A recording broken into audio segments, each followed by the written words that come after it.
Shalom. I want to give all the praise, all the glory, all the honor unto Yahweh, Ba'ashem, Yahweh Shai, Ba'ashem, Rakah Kwadash. Double honors goes out to the elder apostles of Grand Millstone for teaching me the truth. Also want to acknowledge Al-Akyam, who are pushing the truth with sincerity throughout the four corners of the earth. And Shalom to the elect of the nation of Israel. And this is the brother Shabai from the GMS Denver camp. And I'm going to read Exodus 23, start at the 20th verse. It says, Behold, I send an angel before thee to keep thee in the way and bring thee into the place which I have prepared. Beware of him and obey his voice. Provoke him not, for he will not pardon your transgressions, for my name is in him. Okay? And this is talking about Yahweh Shai, all right? Because you got to remember, Yahweh Shai comes in the volume of the book. So people say, oh, well, it doesn't talk about Yahweh Shai, or it doesn't talk about the Messiah in the Old Testament. But there are several,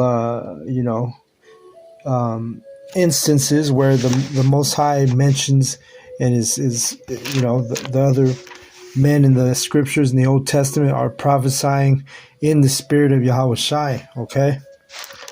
And let's grab that precept real quick. Yahweh Shai comes in the volume of the book. Okay, let's get Hebrews 10:7. It says, Then said I, Lo, I come in the volume of the book.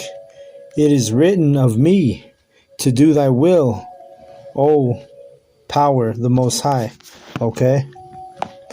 So we'll go back to Exodus 23 and 20. We just read it. I'll read it again. It says, Behold, I send an angel before thee to keep thee in the way and to bring thee into the place which I have prepared. And let's go to when Yahweh Shai said that with his own mouth. Okay? John 14. And, I'll start at 1. Let not your heart be troubled, or your mind. So you don't want to have any plagues in your mind being in this ministry, being in, the truth. The Comforter is supposed to do exactly that, comfort us. So we are those men on the planet Earth. We are those vessels who, when we go through the fire, when we go through our afflictions, it shouldn't trouble our mind, because at the end of the day, we know what it is. We know that we have the victory. We know that Yahweh B'Ashem Yahweh Shai, has our backs. We know that we just got to keep walking in the faith and move with faith, right? It says in verse 2, In my Father's house are many mansions. If it were not so, I would have told you I go to prepare a place for you. All right, see that? And if I go and prepare a place for you, I will come again and receive you unto myself, that there I am, there ye may be also. You see that? So what's this place? It's talking about in the heavens. And the kingdom's on earth, but the heavens is going to be our rulership, because that's what heaven goes into. It's going to be beyond planet Earth, okay? Those mansions we always tell you is going into the different planets, okay? Because you go in that word mansion, it goes into dwelling, okay? Matter of fact, I haven't went there in a long time, in the Blue Letter, and I'm doing it on my computer. But let's see. I'm not doing it on the screen. I'm just going to read it to you. Let's see.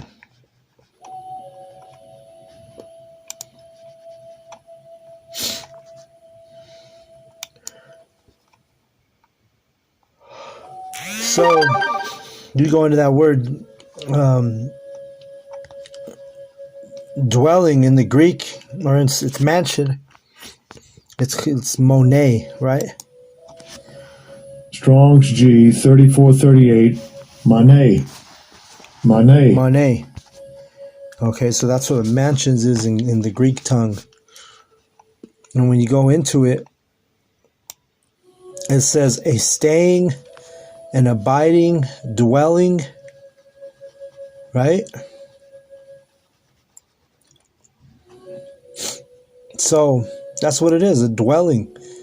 So we're going to dwell on not just planet Earth, right? The kingdom, the heaven is going to be on the planet of Earth, but it's also, we're not going to be limited to the planet Earth, okay? We're going to have access to the other planets through space travel, you know? I mean, you know about the chariots. So, you know, it only makes sense that we're going to be in these different mansions and we're going to have access to these different mansions, you know? So the stuff that we're dealing with right now is not going to be comparable to the access that we're going to have in the kingdom, right? Same with the affliction. It tells you that in the scriptures that, you know, this affliction is not comparable to the glory that we're going to come into. Let's get that. Let me get that real quick.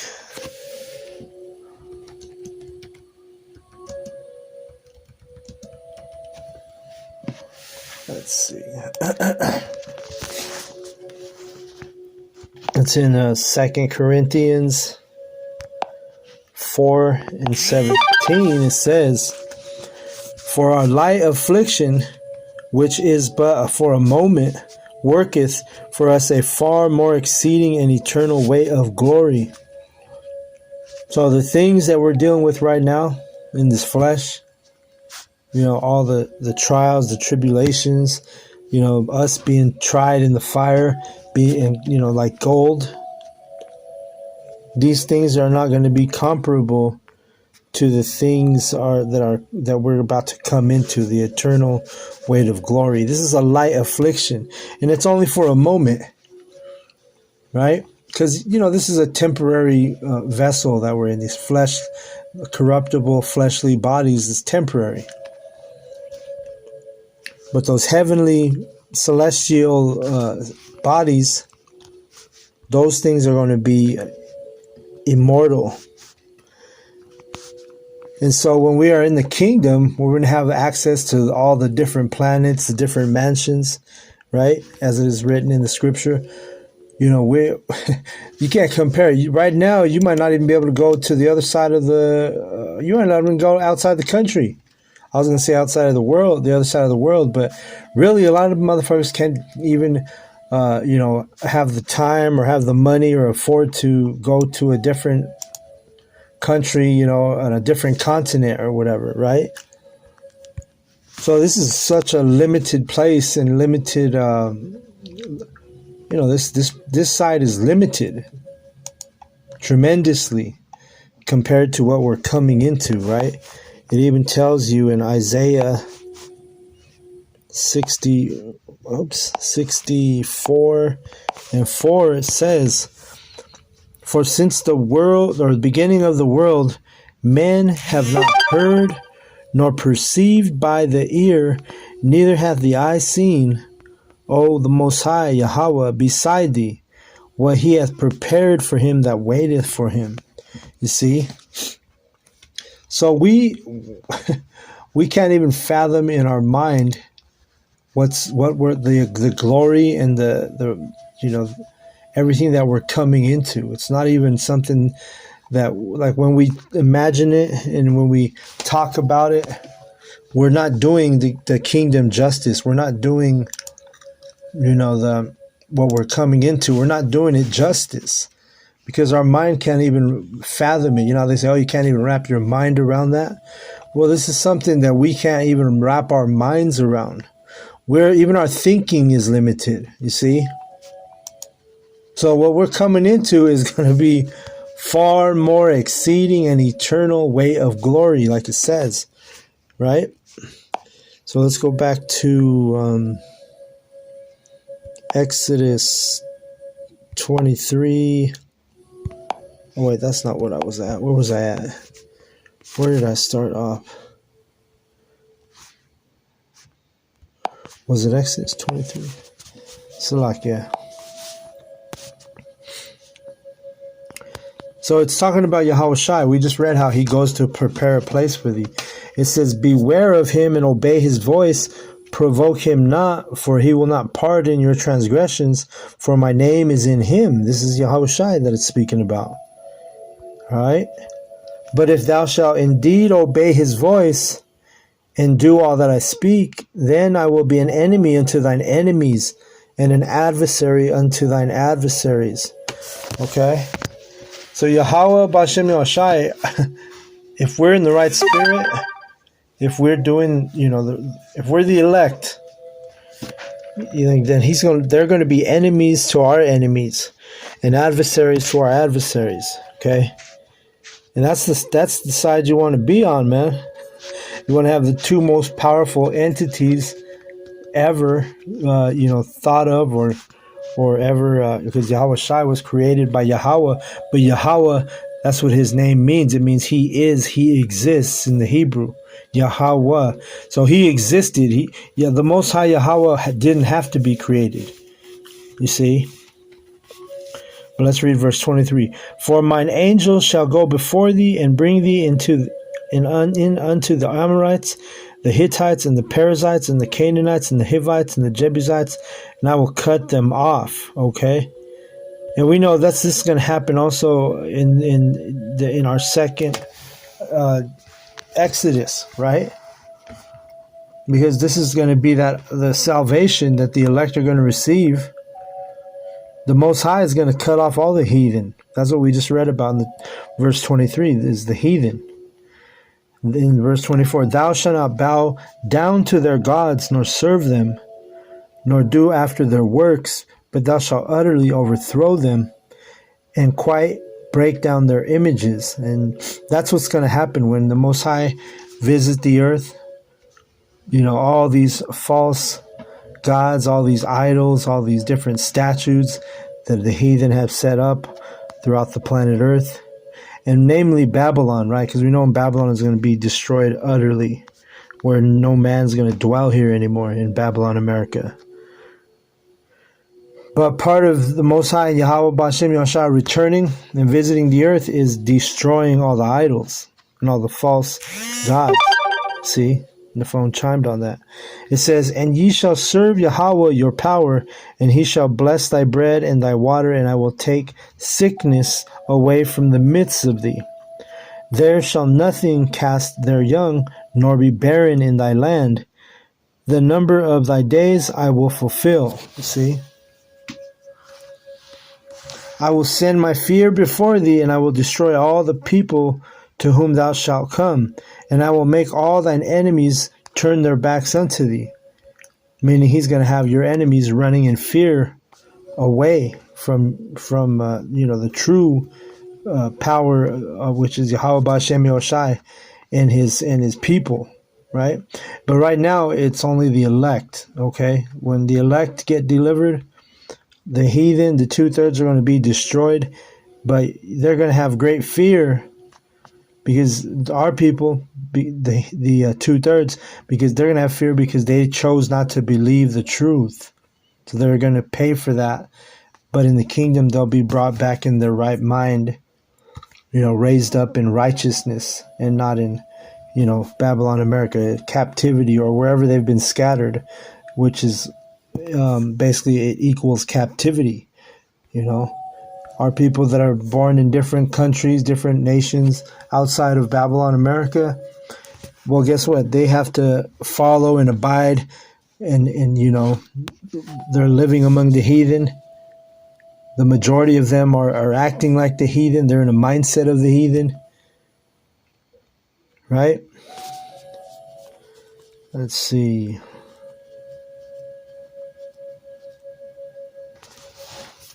Let me jump down to 32. It says, thou shalt make no covenant with them, nor with their gods.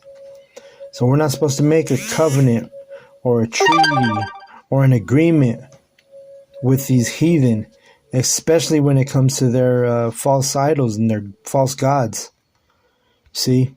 And a lot of our people are under that spell, under that strong delusion, under that stumbling block, which, a lot of our people, they're deceived, and they're calling on Jesus Christ, right? And we even hate saying the name. Matter of fact, it tells you in this chapter, I think, the only time we say this name is for edification when we're teaching. But we don't be calling on no damn JC. We don't be saying those names unless we're teaching, for sake of edification. Let me see. I thought it was in this chapter. Let me see if I can find it. It tells you we shouldn't even be saying that name or any names, any of these false gods. Because remember, the gods of the nations are idols. It tells you that, and I think it's Proverbs. I'll grab that too, but let me grab this. Let me see.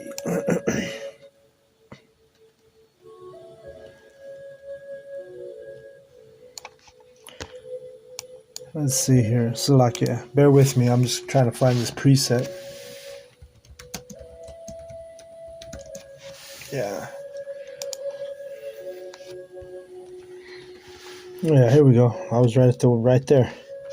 It says, "And in all things that I have said unto you, be circumspect, and make no mention of the name of other gods, neither let it be heard out of thy mouth." You see? So we're not even supposed to be mentioning the names of the gods of the heathen. See? The phone chimed on that.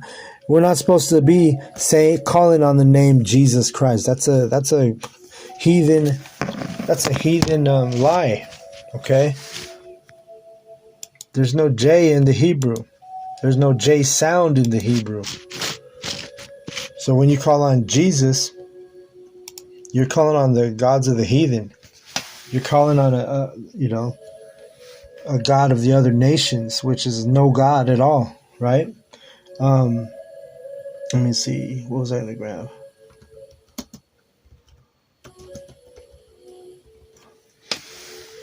So I think it's in Proverbs.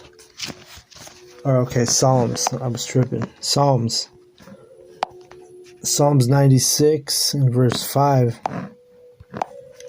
It says, "For all the gods of the nations are idols, but Yahweh made the heavens." Okay? And remember, Yahushai, he went and prepared that place in the heavens, which are those mansions, those dwelling places, which we're going to have so many children on this side that we're going to have to expand out to those other planets, because we're going to have such a great abundance. And again, I could talk about it all day long, and I still won't do it justice, as we read in the scriptures at the beginning of the lesson. See? But, if you're calling on these false names, you're going to get destroyed. It's not going to sit well with Yahweh B'Shem Yahushai when Yahweh B'Shem Yahushai visit the earth and you're calling on some name that your enemy gave you, But yeah, the Old Testament is kind of what I was starting the lesson out with. It speaks of Yahushai, right? Let's get this other one, Isaiah 53 and 1. It says, "Who hath believed our report, and to whom is the arm of Yahweh revealed? For he shall grow up before him as a tender plant, and as a root out of a dry ground. He hath no form nor comeliness. And when we shall see him, there is no beauty that we should desire him." All right. So this is characteristic. This is talking about Yahushai, but we're like-minded men, and we're also just like Yahushai was rejected, we have to expect to be rejected as well by the majority of these people. Okay, we can't expect to be welcome with open arms and people to desire us. See, the phone chimed on that too. So you got men who are in this truth, and they're doing this thing for filthy lucre's sake. I mean, they're doing it for the money. They're doing it for all the wrong reasons. They're doing it because they want to be famous. They're doing it because they want to be popular with the women, right? But in actuality, You're supposed to not be desired by this world as a teacher, as a prophet of Yahweh B'Shem Yahushai. All right. Let me see. Let me see what that word comeliness says in the blue letter. Isaiah 53 and 2. It says, let's see. All right, and I'll play it first. Strong's H 1926. Hadar. All right, so it goes into splendor. An ornament, which is like an ornament, is a decoration which enhances the appearance of something, right? So that's what this is, the opposite. No comeliness, no beauty. The word glory, it means beauty, right? So when it says no form nor comeliness, meaning Yahweh Shai, it wasn't like he was, looked at by the majority of the people, by the masses, and they were like, oh man, I want to be that guy, He's just an ordinary man. Just like the majority or all the men of GMS, we're just ordinary men. Aside from the spirit of Yahweh B'Shem Yahushai that's in us, there's nothing special about us. You know what I mean? It's just the spirit that's in us is what makes us special. All right, and I'm not saying we're all a bunch of fucking ugly motherfuckers. That's not what I'm saying. And I'm not saying that about Yahweh Shai either. All I'm saying is to the common person here in Babylon, they're not going to be looking at us and desiring to be a part of us or like us. You're only gonna attract the elect, right? And that's all we're focused on anyway. All right. So it's not like, it ain't gonna be like some who's a celebrity that like fucking what's his name, Anthony Joshua. When he fought his last fight against Jake Paul, he was popular, but I think that fight with Jake Paul, it obviously made him more of a household name, especially with women, right? But it's not like we're not going to be like Anthony Joshua, where all these women are throwing themselves at us and this and that and the third, right? We're just out here preaching. And if it's a woman who is part of the elect, then yeah, she's going to be attracted by the spirit, but it's not about the outward appearance, I guess is what I'm trying to say. So that part where it says, let me see. Let me get this real quick. One of the similar words to comeliness goes into majesty. And when you go into that word majesty, it says, watch, let's see. Majesty. All right. And it says impressive stateliness, dignity, or beauty, right? So we're going to be attracting the elect by our spirits, not by the way we look on the outside. Okay? Like the elect are not going to be attracted to us because we're good-looking men, okay? And again, I'm not saying GMS is a bunch of ugly dudes. All I'm saying is that's not what's going to seal the elect. What's going to seal the elect is in the spirit of Yahweh B'Shem Yahushai, not the outwardly appearance. Verse 3, it says, he is despised and rejected of men, and a man of sorrows and acquainted with grief. And we hid, as it were, our faces from him. He was despised, and we esteemed him not. You see? So that's how we know we're in the spirit of Yahweh B'Shem Yahushai, because the Hebrew Israelites, especially GMS, are despised. Okay? See? The phone chimed on that. But you're supposed to be despised, because you remember, the slain of Yahweh, the slain of the Lord are many. All right?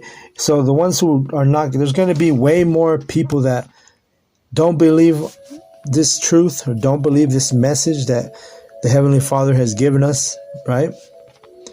Then those that are going to be of the elect. The elect, we always tell you, is a much smaller number than the rest of the people, the heathen, which includes the heathen and the 2/3 of our own people.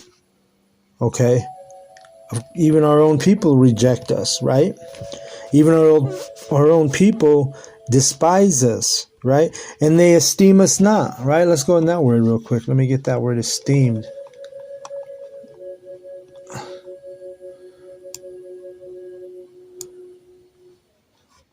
Let's see.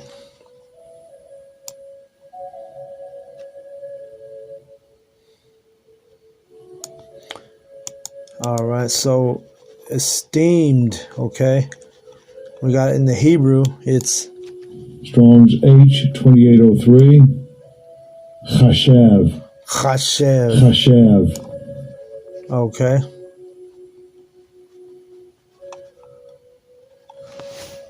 So it means to think upon, right? Be mindful of. These people are not mindful of the truth. They're not mindful of who we are, right? They don't believe when we tell them we're the prophets. They don't. The majority of them don't believe that, right? It says also to be considered, right? These people don't consider us the men of Yahweh B'Shem Yoshai. These people don't consider us to be the prophets of the Lord, Yahweh B'Shem Yoshai, right? It tells you in, let's see, Wisdom of Solomon 5:1. Then shall the righteous man stand in great boldness before the face of such as have afflicted him, and made no account of his labors. You're right. They don't make no account of the work we do. Right? If they did, we would have, you go to like, I'll use Red Rocks as an example over here, because I was doing a little work here at Red Rocks, because we're in Colorado. It's a outside, an outdoor concert venue. And you got Red Rocks. I'm not sure how much it can hold, how many people, but you got, I would say, maybe around 25,000 people that'll go to a Red Rocks concert, right? But we don't have those type of numbers when we're out there. Doing our work. And why is that? It's because they make no account of his labors. They make no account of this truth. Their mind is not on Yahweh B'Shem Yoshai. Okay? It says, when they see it, it's talking about our salvation, they shall be troubled with terrible fear, and shall be amazed at the strangeness of his salvation, so far beyond all that they look for. Right? They're going to be surprised to see who the men of the Lord are, the ones who are who the elect are. They're going to be surprised when they see it. It's going to be way beyond what they thought, or way beyond that they were looking for. Right? See? Phone chimed on that too. So you get the point. We're not highly esteemed. We're not desired, right? Let me get that scripture too. A nation not desired, right? Let's get that.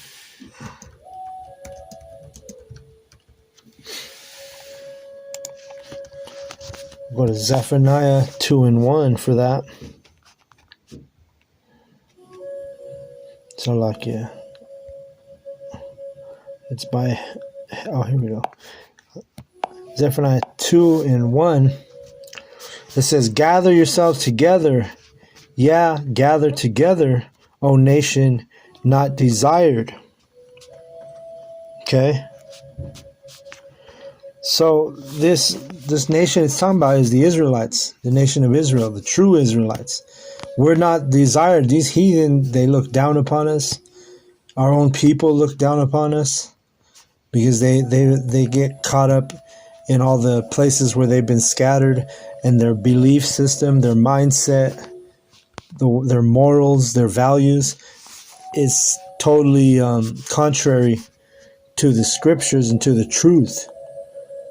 So we're not even desired by our own people. All right? And especially the ones who are in the right mindset. You know, we're basically, you know, look at Yahweh Shai is the chief example. When Yahweh Shai walked on the earth, they did kill him. And why is that? Because they hated his message, which it wasn't even his message, it was Yahweh's message. And that's the same thing that happens through us. We're not esteemed in their minds. We're not considered to be the men of the Lord, right? What's that one that one verse?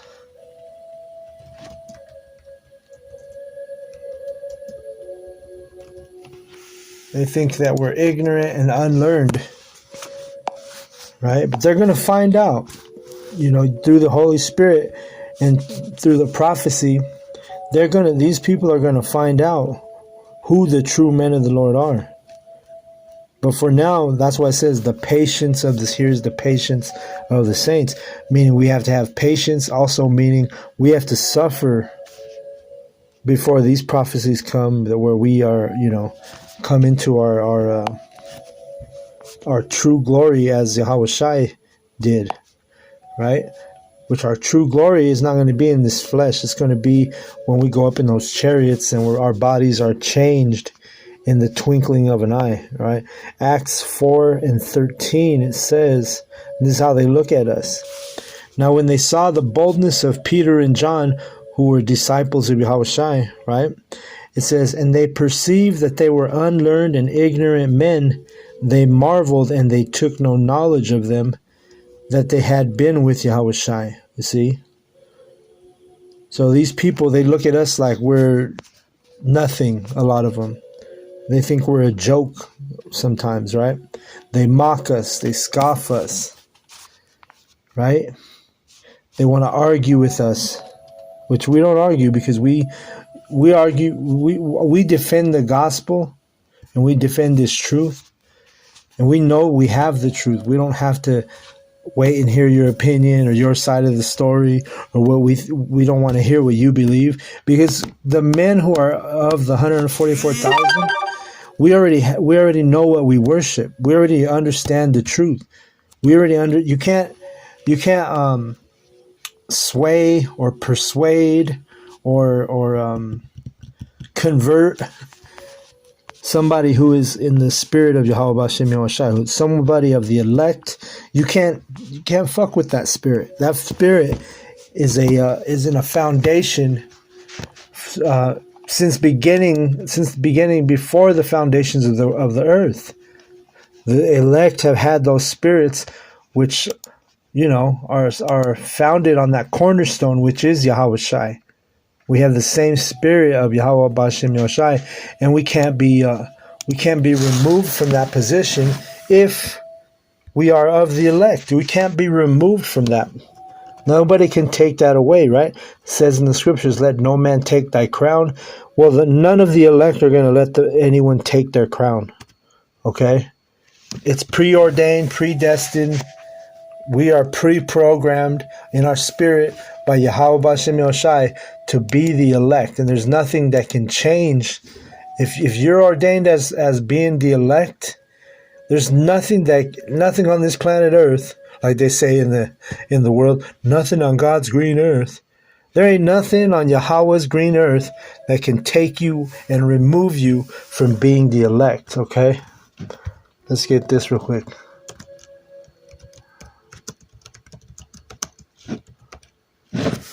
Tells you right here. John 10:28.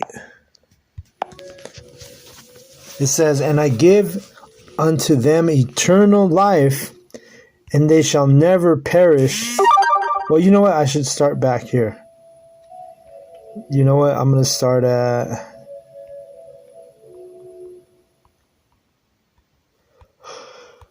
All right, I'll start at 25. John 10 and 25. It says, Yahushua answered them, I told you, and ye believed not. The works that I do in my Father's name, they bear witness of me. Right? And that's what the elect are going to do. We're going to bear witness of Yahushua.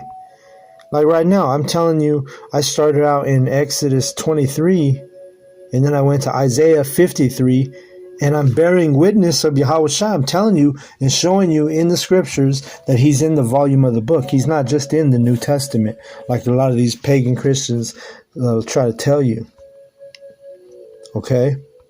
It says, verse 26, but ye believe not, because ye are not of my sheep, as I said unto you. My sheep hear my voice, and I know them, and they follow me.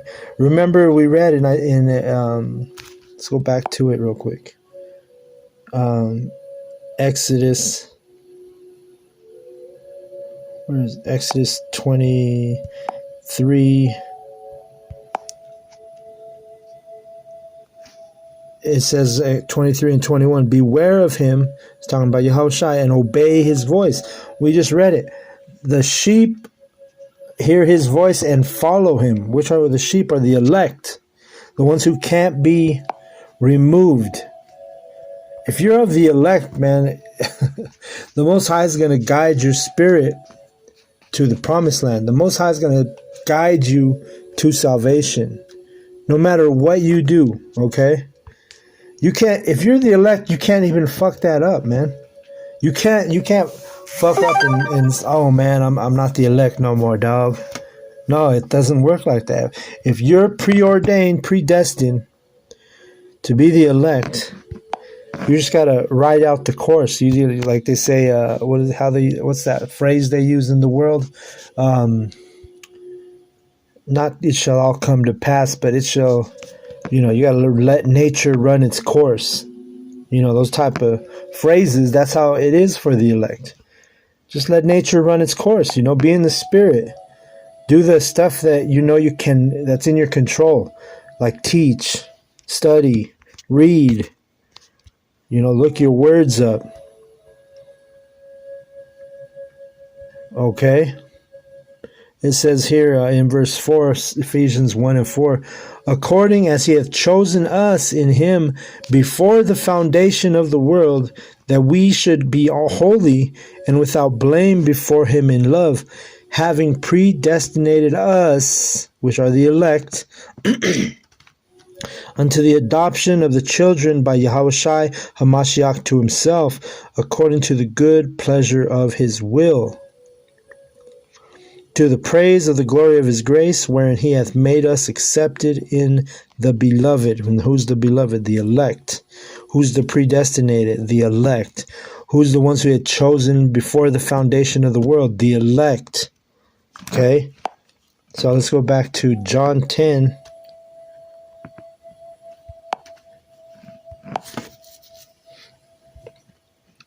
And let's see.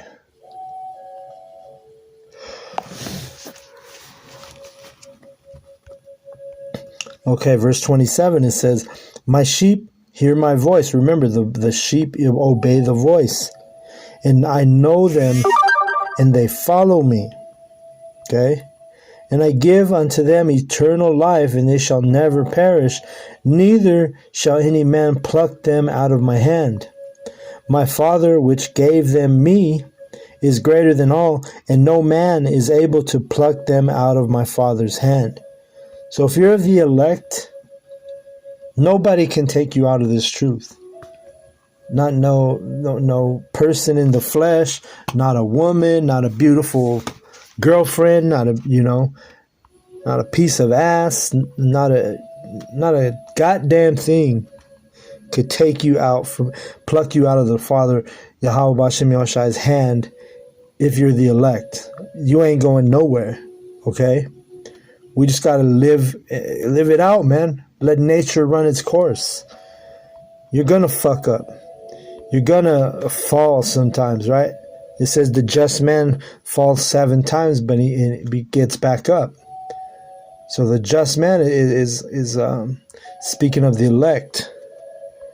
And the elect cannot be plucked out of the Father's hand, man. You are you're set in stone, man. Your name is already written in heaven, right? Let's get that real quick.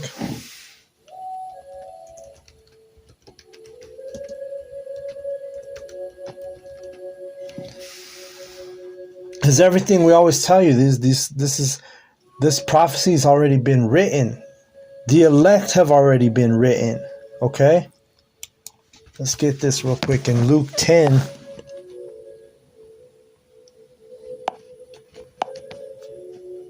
And verse 20, it says, "Notwithstanding in this, rejoice not that the spirits are subject unto you." Because remember, if you're of the elect, you're the highest spirits on the planet Earth. These people, these other people, these wicked spirits, these familiar spirits, these fucking demonic spirits, these witchcraft people who are, doing all kinds of sorcery and wickedness, all them spirits are beneath us. They're below us because of who we serve, Yahweh Bahashem Yahushai. And because we are the elect. If we're the elect, you can't be fucked with in the spirit, in the truth. Okay? Let me read it again. "Notwithstanding in this, rejoice not that the spirits are subject unto you, but rather rejoice because your names are written in heaven." Okay? And guess what? We were written, predestinated, preordained, pre-selected, right? Pre-chosen, pre-wrapped, however you want to put it, as the elect, and nothing can take that away from you if you're the elect. But if you're gonna want to call yourselves the elect, you gotta also walk in the spirit of the elect. All right, because there's gonna be signs if you're the elect. You're gonna be the elect will be doing certain things to where people will be like, okay, people that understand this ministry, okay, that dude's an elect. He's got the spirit of the elect on him.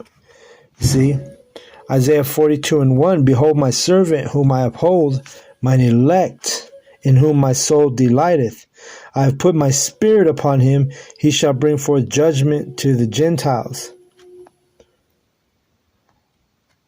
You see? So that's what it is, man. The elect is the elect, and there ain't nothing you can do to change that. All right? No man can take you out this truth. No woman can take you out this truth. No spiritual demonic force can take you out of this truth.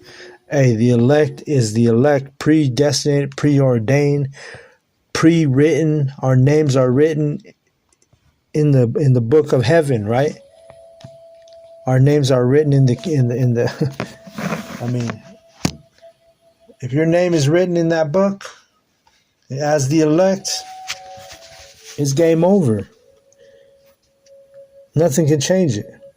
So with that, I want to give all the praise, all the glory, all the honor unto Yahweh, Bahashem, Yahushai, Bahashem, Rakah, Quadash. Double honors goes out to the elder apostles of Great Millstone for teaching me the truth.